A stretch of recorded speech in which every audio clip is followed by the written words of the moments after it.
And we left off verse 14 a couple of weeks ago, which the verse itself demands somewhat of a review of what we've been talking about. So just give a very brief review at this moment. But as Johnny was praying, I thought that we could tell everybody that Mom was in the emergency room yesterday, so we had a full day with her. She wound up having a urinary tract infection. So she's got some antibiotics, and she's at home. She's doing better.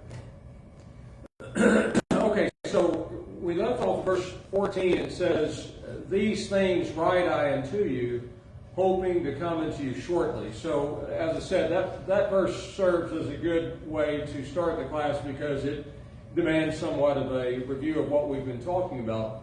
So, what has Paul wrote to Timothy? "These things I write unto you." So, we go back at the start, and he has told him that he is to teach certain men, not to teach different doctrines.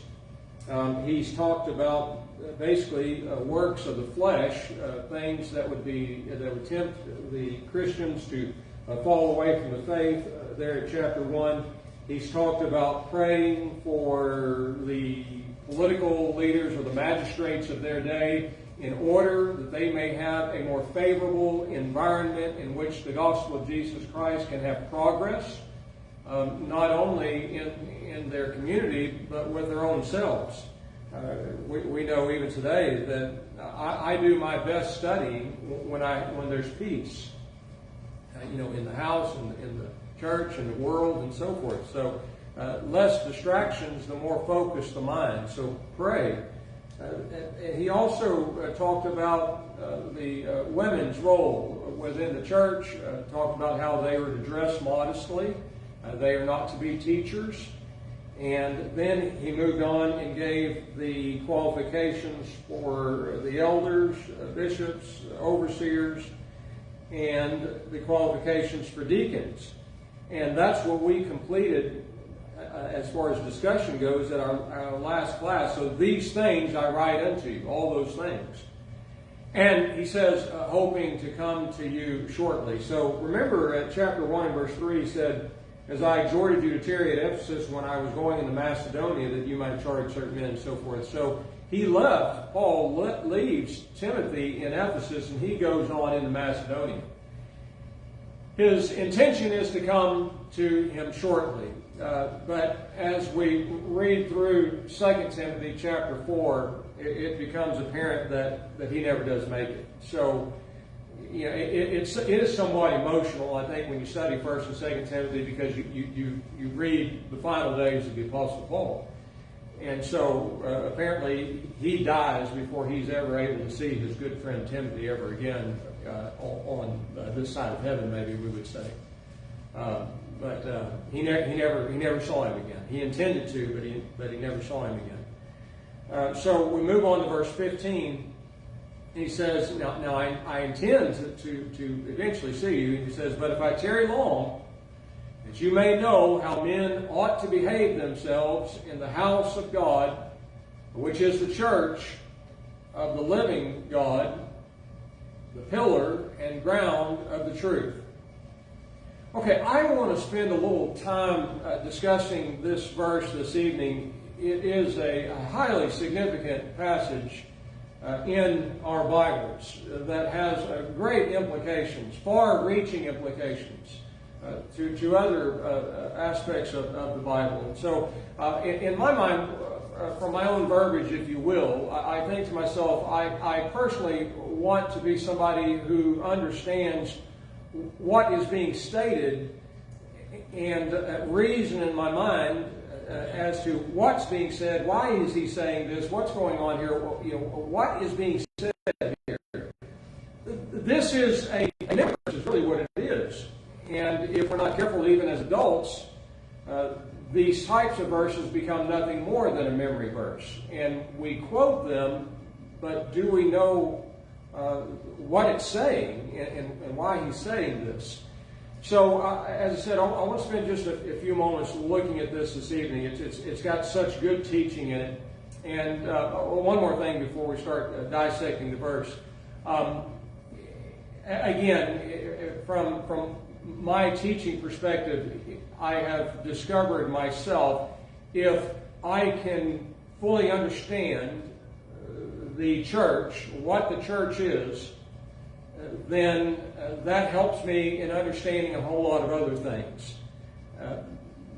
Because the church is such a predominant topic within the New Testament. So I want to make sure I understand what this church is, and he's giving us a great identity here by the comparative analysis of the text. So we'll look at this. So if I tarry long, he says that you may know how men ought to behave. Now, let's just part by part define some things. My version says how men ought to behave. But that's the same word that we find at 1 Timothy 3 and verse 2 regarding the bishops of the church, or the elders of the church. Remember at 1 Timothy 3:2, the Apostle Paul said that the elders or bishops must be, and then he lists the qualifications. So we defined that Greek word and saw that it meant a binding necessity. In other words, there is no ifs, ands, and buts about it. This is how it's got to be.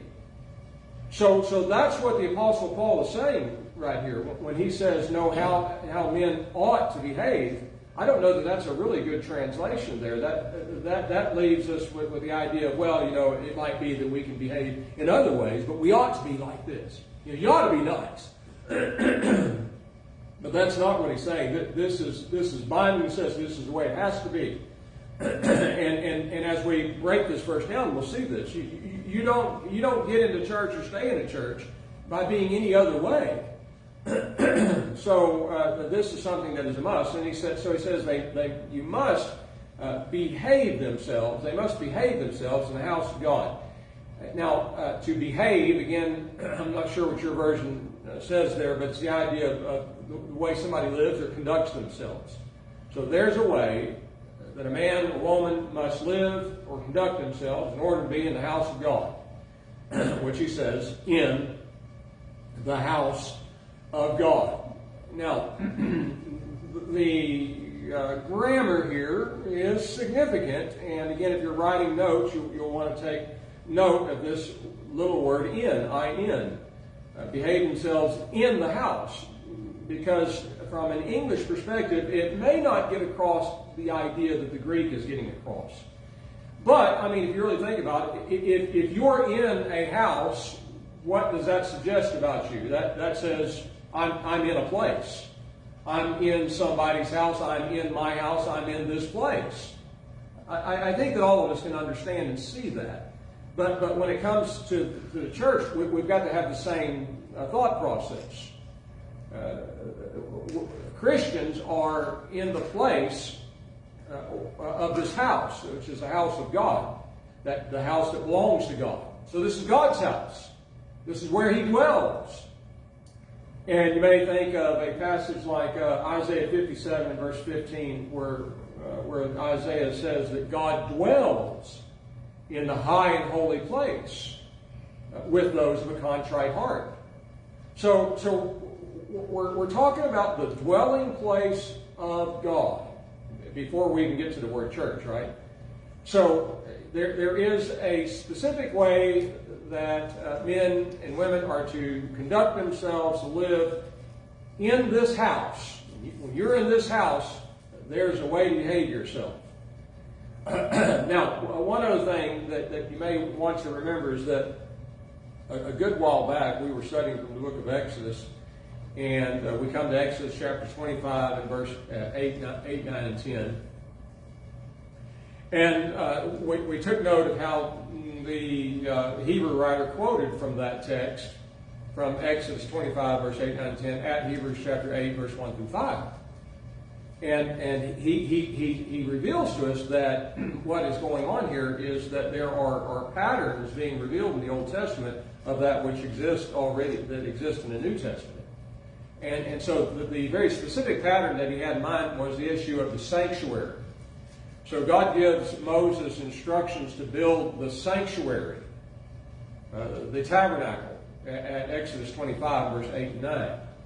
And what we did when we looked up that word sanctuary, we discovered that the literal definition of that is house. So it's talking about building God's house. And that's what Hebrews 8 was referencing. So this is what we're talking about here as far as the way he behaved themselves in the house of God, which he says is the church. Now, my question is why does he reference it like that? Why does he parallels it, the house of God, the church? So the house of God is the church. But why reference it like that? Why didn't he just say, behave themselves in the church and let's go on? Because there's always a cause and effect. There's always a reason for things being written the way they are in the Bible. So what we're seeing is a more specific identity to the church. And that's the way the Bible is written. We're going to see phrases, and then we're going to see another phrase that's saying the same thing the previous phrase said. It's just saying it a little bit differently. And then we're going to see it again and again and again. And it's repetition by differentiation. And in the differentiation, we're learning greater aspects of the identity of this given entity, which here would be the church. So I know that the church is the house of God. This is where God dwells. And I guess maybe one of the reasons I'm going so detailed in this is because I have heard through the years, somebody, well, what is the church? Well, the church is the people, and we go on. Well, I don't know. Does it ever happen to you in your life when things like that, somebody says this, and you've heard that all your life, and you think, well, okay, at some point, I don't know that I understand what maybe you understand when you're saying that. I don't know that I understand this at all. Let me kind of back up here and see what's actually being said here. So that's why a little bit of the detail here. But this is the house of God, which is the church. So when we define the church, everybody knows that Greek word of ecclesia, right? And that is the assembly.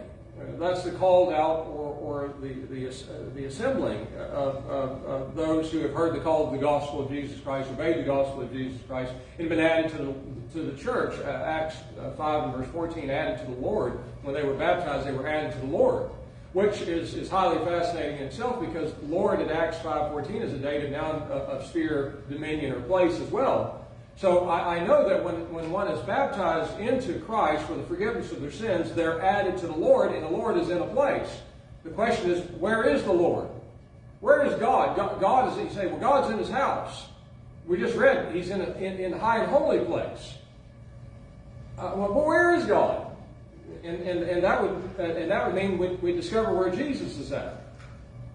And then we may inadvertently discover where we're at. But I don't hear people talking a lot about this. I just thought about this. What about the Lord's Prayer? How does the Lord's Prayer start? Our Father. What? Which art in heaven. Which art in thy name. Which art in heaven. Where's he at? Very good, Johnny. So he's in heaven, isn't he? Okay, so house of God, high and holy dwelling place of God, heaven, which is the church. So my point is that this is a place.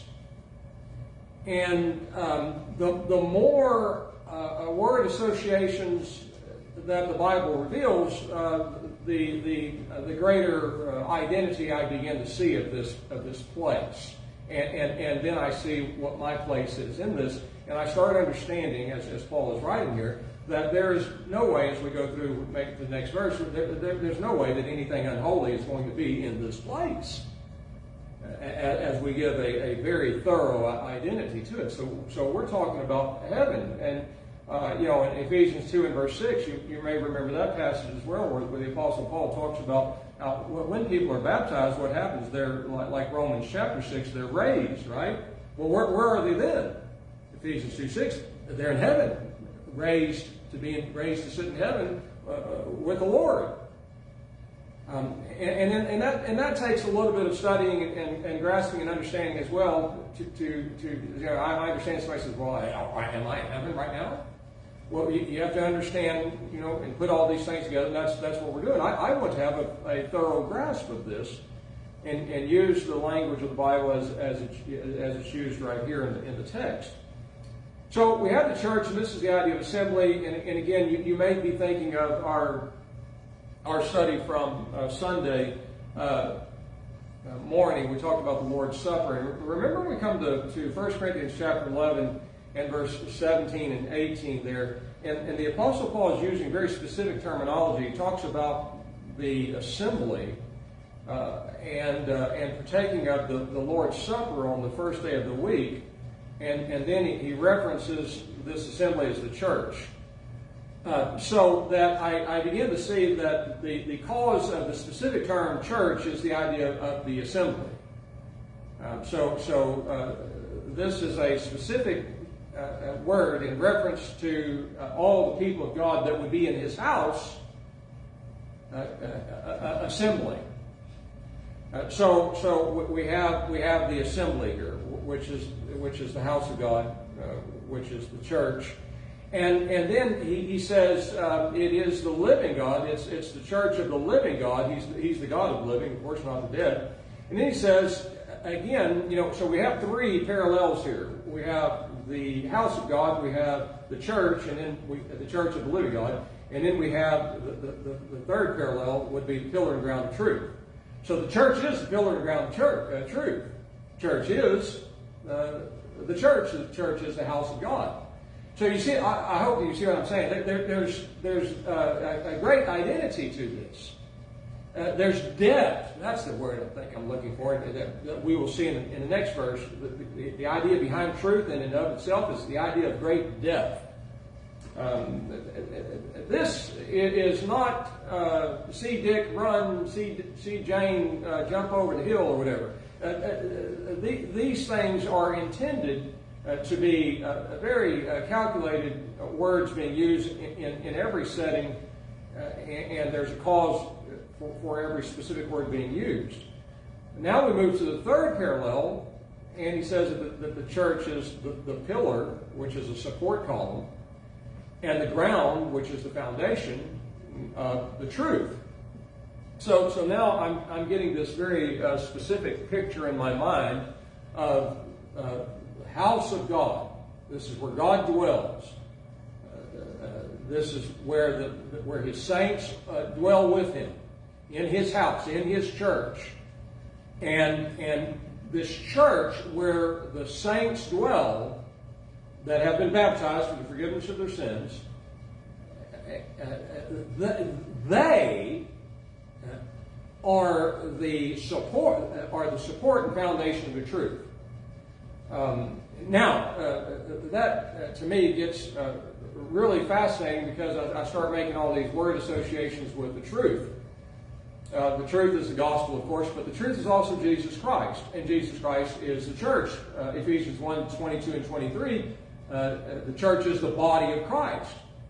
And then I think about Romans 16 and verse 16, where he says, the churches of Christ. The literal reading is the church, the Christ. The church is Christ, from the perspective of being His body. So now we have this very integral connection between the individual that has obeyed the gospel of Jesus Christ and this absolute truth. No lies. This is reality. This is facts. This is as it is. There is no ifs, ands, or buts about it. So there is this connection in so much that all of us who have been baptized are those who support and are this grounding port for truth. In so much that as you and I walk about in this life as God's people, it is the case. I would say it should be the case, but it can't even be put like that. It is the case. If I am in the house of God, if I'm a part of the pillar and ground of truth, That means that when I am in this world, or as I'm talking to you, my language is very calculated in respect to respect to God's Word. So if this is what I am, then let me be it. I hope that all went across very well and settled well into your mind. But that's what it comes to as far as the identity of the church. This is what we are. We are a people of the book. Maybe we put it in more simplistic types of terms. We are a people of the book from the perspective of us living it, not saying something and then doing something else. Well, I am a faithful Christian. I attend such and such church over there. But then my language and my dress, my everything in life really doesn't represent what the reality of truth is. So hopefully, as you look at that with me, what you come away with at that beautiful verse there is a true identity of the church and our relationship to Christ, to the fact that God is in His house dwelling there, and if I'm there, I am as holy as He is holy. And so as you step away from that, you realize a more clearer visage of the Isaiah 59 verse 1 and 2 passage where Isaiah said that sin separates people. From what? Well, from the dwelling place of God. Because there is no unholiness there. So we're talking about a people that represent the absolute truth in their language, their dress, their conduct, everything about themselves. These are the very specific people. Now, when I put it like that, I'm thinking you're probably thinking like I am, that you don't get away. Nobody gets away with thinking that they're in the church when they're really not. The text won't let you. That's what we're trying to see there. There's very specific identity to this. Was that a hand clear? Yes. Go ahead. I'm just going to say 1 Corinthians 3 and verse 11 talks about there is no other foundation, so if the church is the pillar and the ground of the truth, well, that foundation of God's people has a certain behavior that they must adhere to build on that foundation, to support the truth. Because we read the same apostle said in Ephesians, the 3rd chapter, verse 10, that the church has a distinct responsibility to make known the manifold wisdom of God. Yeah, and it will when the true church is doing that. You can't help but make known the manifold wisdom. But I want to add some of that part. I'm saying when you said I was saying Ephesians 4, there's one church. So there's one church. There's one truth, and this is it. This is the true identity. So again, there is no fooling yourself unless you want to live in this delusional mind that most everybody else lives in, right? Everybody you talk to is a Christian, right? But this doesn't let you get away with it. That's my point.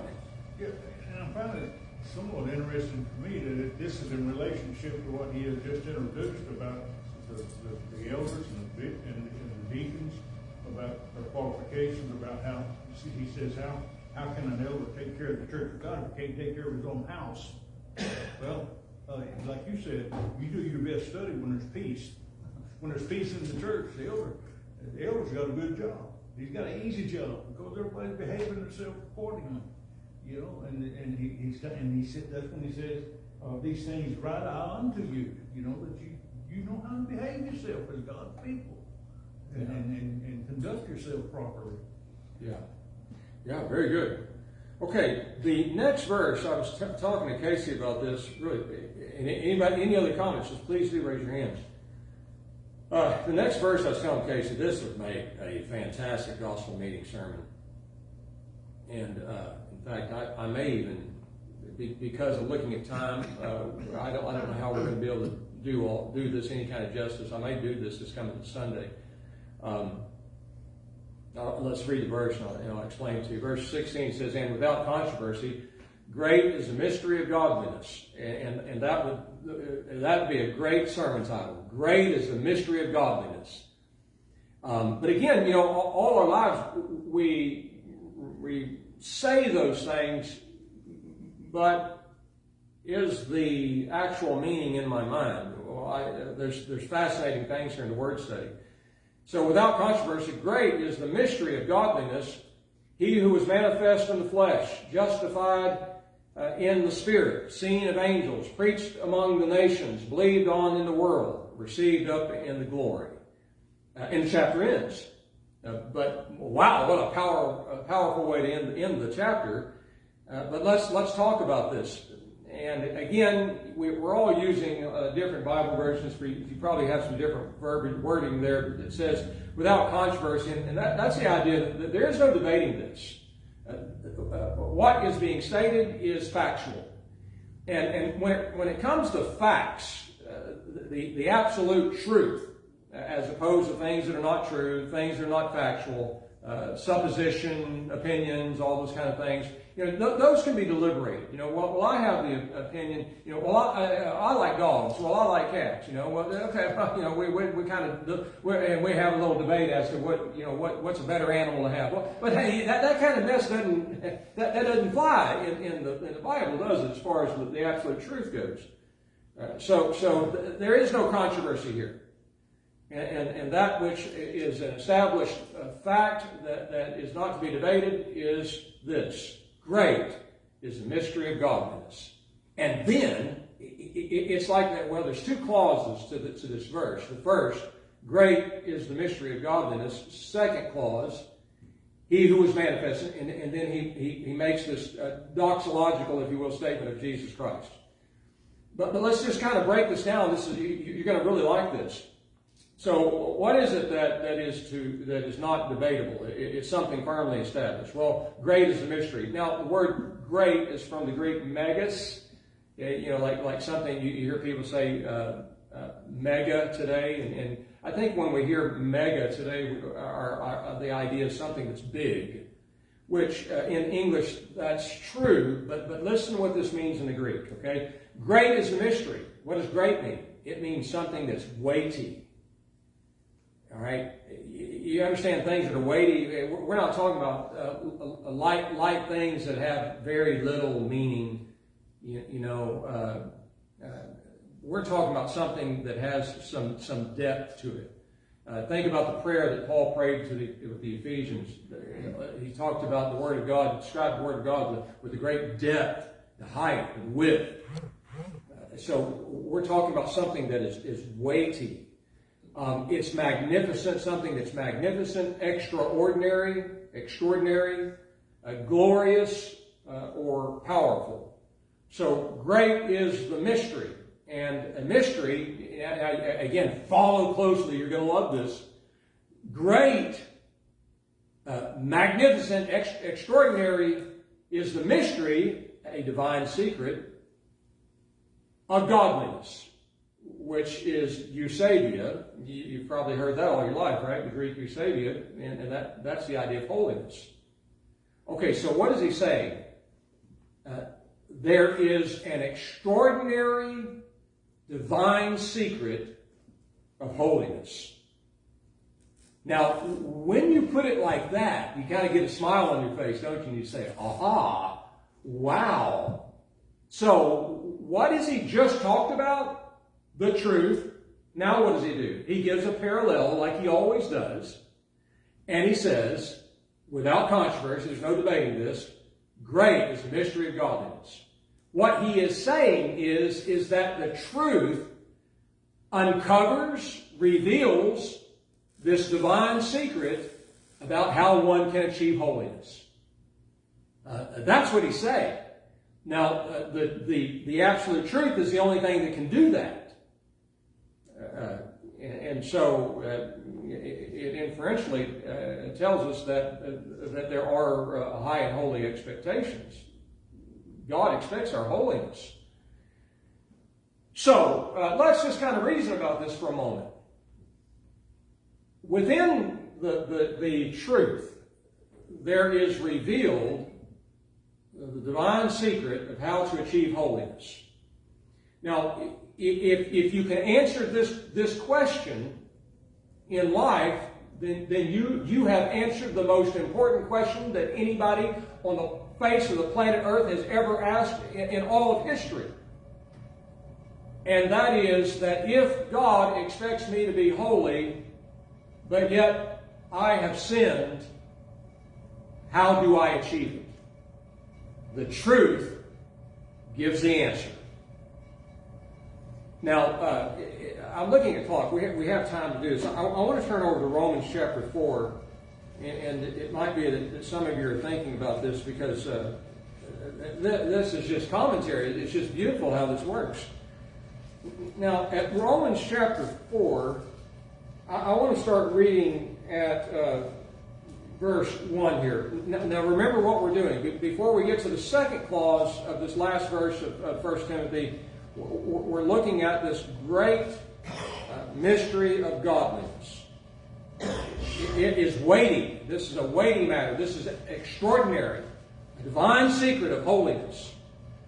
And so you understand that he is saying that we have the answer to this great question. Now, this was what Abraham did. Abraham was after this answer. Abraham understood. Now we think about Genesis 17 and verse 1. God says, walk before me and be perfect, Abraham. Abraham knows that he's not perfect. He's done some terrible things. He's sinned like all of us. So here's where we're at. Here's where everybody comes to a point in life where they realize what God expects, and then they see that they're not meeting that. So the question is, how can I do that? I don't know how can I be holy just as God is holy? We're talking about achieving the very righteousness of God. How could that even be possible? The answer is right here in God's Word. The truth reveals it. So that's what the Apostle Paul is saying. Now, and we just kind of briefly go through this. At Romans chapter 4 and verse 1, he says, what then shall we say that Abraham, our forefather, has found according to the flesh? Now, that word found in the Greek is eureka. And so what happened was that Abraham had a eureka moment. He made a great discovery. Just like the discovery of some kind of a treasure. Somebody shouts, Eureka! Well, Abraham made this Eureka discovery. He found the answer to the most pressing question of life. That if God, here's the question, if God demands my holiness, yet I'm a sinner, how can I achieve this? Abraham found the answer to the question. And that was his eureka moment in life. For if Abraham was justified by works, he has whereof the glory, but not towards God. For what said the Scripture? And Abraham believed God, and it was reckoned to him for righteousness. Okay, so Abraham discovered that he could be justified when he heard and obeyed the words of God. And that's what God was wanting out of him. Did he make some mistakes? Have you made some mistakes? Have you sinned? Yes, we all have. So how can we be holy? Well, there's this thing called justification. And it's the idea of being acquitted of sins, forgiven of sins. Now, this is where it gets highly fascinating, because at the very next clause, after he said that, the greatest mystery of godliness, and in a very abrupt way, he says, he who was manifest in the flesh. So we have this mystery of godliness, and then he gives the answer to this mystery of holiness. And that is Jesus Christ. And maybe we could just quickly turn over to 1 Peter chapter 1. And this states it very clearly, I think.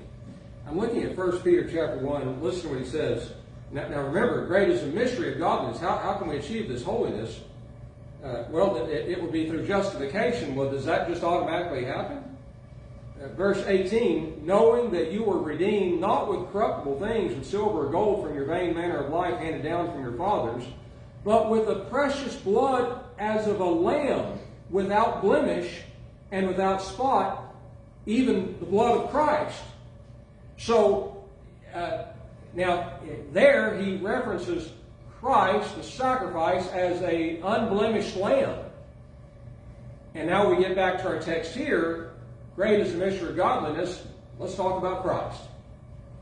So what's going on here? What we see then is that, again, I'm just reminding you of things you already know. But what we see then here is that Jesus Christ served as a sacrifice for sin, because that has always been the pattern. Going back to the Old Testament that we've been looking at for so long, the pattern is that it's going to be the innocent that pays the price for the guilty. And somebody says, well, that don't make no sense. God's ways are not our ways, and our ways are not God's ways. So if you had it to do, maybe you would have a different system. It's not your system, you're not the creator. But that's the system. It's going to be the innocent for the guilty.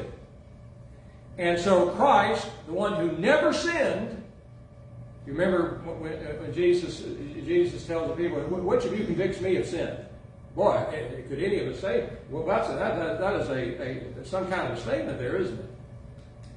In Hebrews 4, around verse 19, I think, that he did no sin. So he is the absolute, perfect, unblemished sacrifice for sins.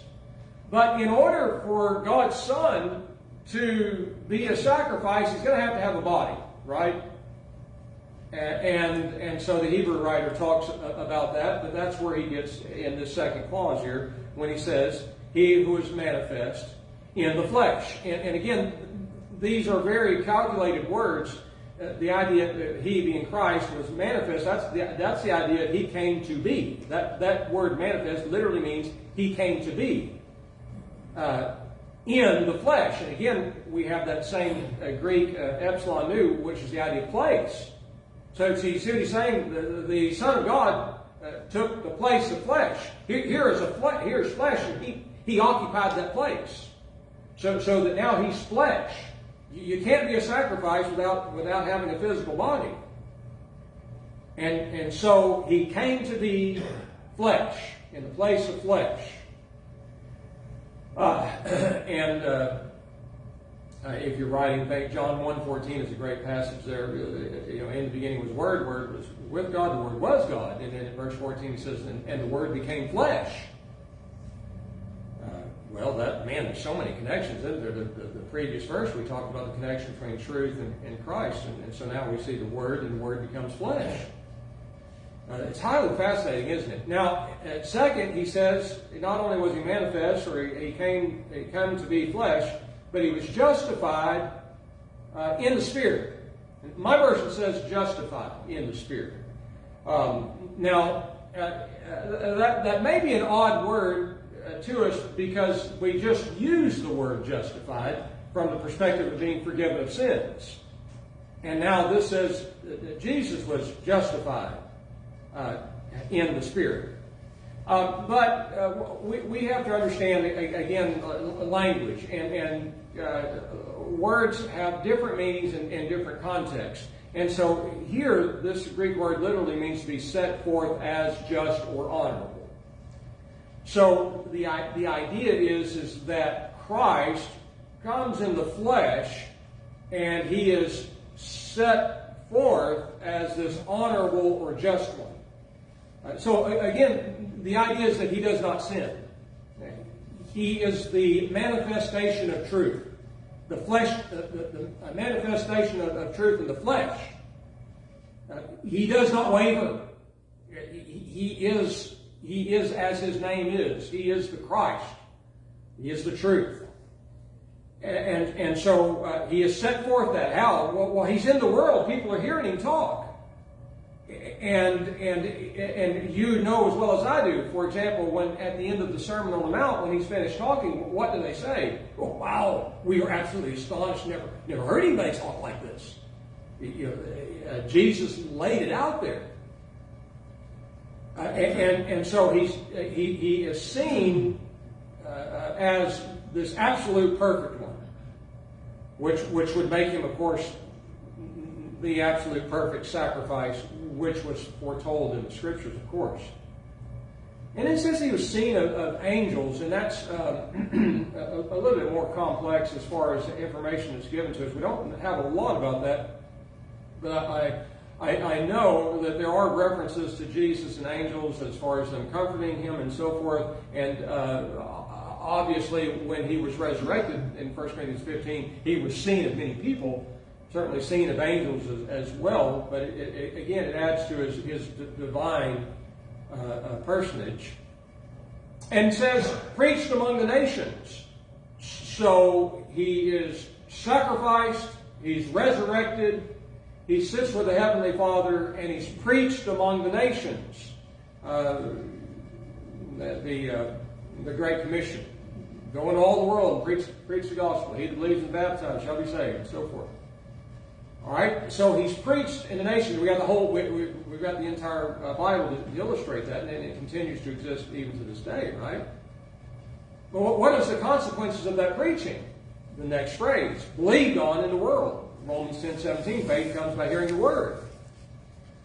And then I put down the case of 2 Thessalonians 1:10 for an example of that. So the message was preached, people believed, and received up into glory.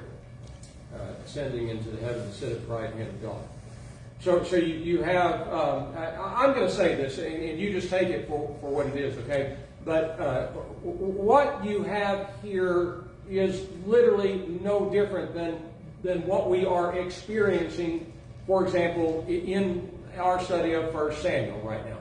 And nothing different than any of the other studies. And I'll close it with this. That what you have are microcosms of the gospel message repeated so very often all throughout the Bible, so that we may be studying as we do in 1 Samuel, and there are these events that are transpiring. We're saying, okay, I see the relationship here, and we're here into the New Testament and with Christ and Saul and so forth, and then we kind of step back and say, well, it was kind of a very broad overview of the entirety of the message of the gospel of Jesus Christ. Not all the details, but this is somewhat what we have here. It is a microcosm of the entirety of the gospel of Jesus Christ. It is not the entirety of it, but it is somewhat of a microcosm of it. And the cause of me saying that is because I must train my mind to think like this, because that's the way the text is written. And that's all I'm saying. The more familiarity I have with the methodology of the writing, and now I'm, the gears in the mind are just cranking. The teeth are catching nice and clean and strong, and we're seeing what God would have us to see. Maybe looks like we're out of time. Anybody have any thoughts? I enjoyed that. It was fun. But we'll pick up with chapter 4, Lord willing, next Wednesday.